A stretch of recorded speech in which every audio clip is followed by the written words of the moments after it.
संभल हिंसा मामले में एएसपी अनुज चौधरी पर एफआईआर का आदेश देने वाले संभल के सीजेएम विभांशु सुधीर को लेकर बड़ी खबर आ गई है। वो सीजेएम जो खूब चर्चा में रहे, अब उनको लेकर हुआ है एक बड़ा फैसला जिसने मानो सियासत को और गहरा दिया है। बवाल खड़ा हो गया है कि क्या अनुज चौधरी के खिलाफ आदेश देना सीजेएम विभांशु सुधीर को भारी पड़ा। सोशल मीडिया पर इसकी खूब चर्चा है। दरअसल 24 नवंबर 2024 को जो हिंसा हुई, उस मामले में नखासा थाना इलाके के खग्गूसराय के अंजुमन निवासी यामीन ने 6 फरवरी 2025 को कोर्ट में याचिका दायर की थी, जिस पर सीजेएम विभांशु सुधीर ने 11 महीने बाद 9 जनवरी को एएसपी अनुज चौधरी और उस समय के इंस्पेक्टर अनुज तोमर सहित 15 से 20 पुलिसकर्मियों पर एफआईआर दर्ज करने के आदेश दिए थे। लेकिन अब उनका ट्रांसफर कर दिया गया है। संभल से हटाकर सुल्तानपुर पहुंचा दिया गया है। विभांशु सुधीर को सीनियर सिविल डिवीजन जज के पद पर सुल्तानपुर भेजा गया है। कुछ लोग उनके इस ट्रांसफर को उनका डिमोशन कह रहे हैं और इसे एक सजा बता रहे हैं।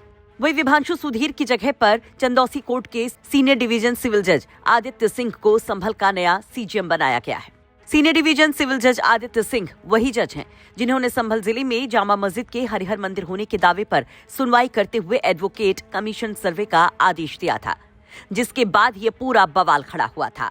दरअसल एएसपी अनुज चौधरी और अनुज तोमर सहित 15 से 20 पुलिसकर्मियों पर एफआईआर के आदेश के बाद अब तक एफआईआर नहीं लिखी गई है, बल्कि आदेश के फौरन बाद संभल के एसपी के विश्नोई ने जिस तरह से सीधे एफआईआर दर्ज करने से ही मना कर दिया और कोर्ट के फैसले को चुनौती देने की बात कही थी, उसके बाद अखिलेश यादव समेत तमाम विपक्षी दल भड़क पड़े थे। आपको बता दें कि जज विभांशु सुधीर लगातार पुलिस के खिलाफ आदेश दे रहे थे। पहले 24 दिसंबर को संभल जिले में 2022 में हुए एनकाउंटर मामले में उन्होंने एक बड़ा फैसला सुनाया था। इस मामले में उन्होंने तत्कालीन इंस्पेक्टर पंकज लवानिया सहित 13 पुलिसकर्मियों पर एफआईआर दर्ज करने का आदेश दिया था। उसके कुछ दिन बाद ही 23 जनवरी को सीजेएम ने संभल हिंसा मामले में एफआईआर दर्ज करने के आदेश दिए थे। विभांशु सुधीर के बारे में अगर और जानकारी की बात करें तो वो भदोही जिले के बताए जा रहे हैं। उन्होंने 2004 में अपना हाई स्कूल पूरा किया था और इसके बाद 2011 में एलएलबी कंप्लीट की थी। विभांशु को साल 2013 में पहली बार सुल्तानपुर में पोस्टिंग मिली थी। यहाँ वे एडिशनल सिविल जज के तौर पर अपॉइंट हुए थे। उन्होंने अब तक यूपी के कई जिलों में काम किया है। इनमें एटा, मुरादाबाद, चंदौली, गाजियाबाद, ललितपुर, आगरा, संभल जैसे जिले शामिल हैं।